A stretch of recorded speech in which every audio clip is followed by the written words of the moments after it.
Funds of knowledge are just bodies of knowledge and experience that a group or an individual might hold based on their everyday living and working, engaging in the world.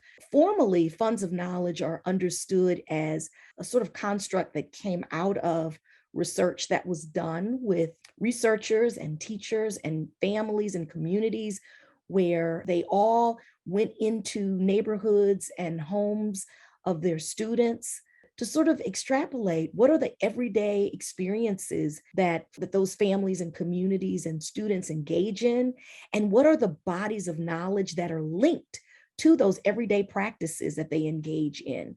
This was done as a way to really bridge what communities that were often viewed in deficit ways. They were viewed as not bringing valuable knowledge and experiences to school, actually is saying, wait, there are, important and valuable forms of knowledge and experiences that those communities and students are bringing to school.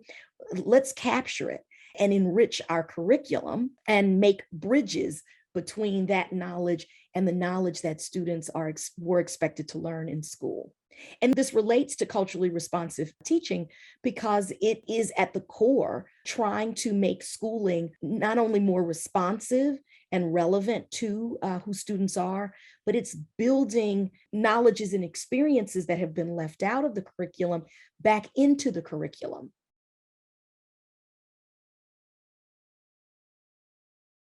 Well, I'm not a literacy expert, but I was an English teacher. And so I will draw off of probably some very foundational or basic ideas in making those connections. We're going to teach reading in a culturally responsive way.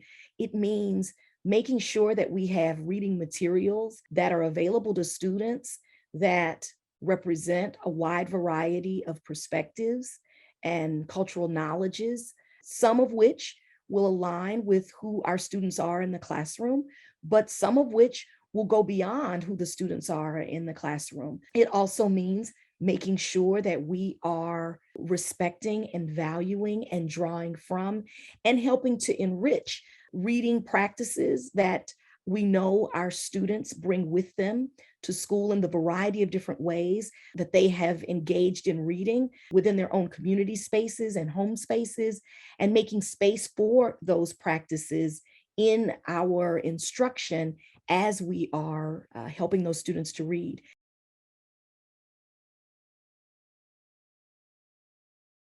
An important question is to ask first, what is the goal? What is my goal in bringing in this literature? What am I trying to do? Another important question is to ask, how does this work relate to the students who are in the classroom?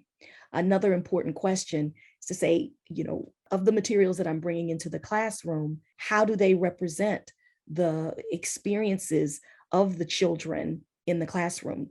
Do the children get to see representations of people who look like them, communities that they are a part of?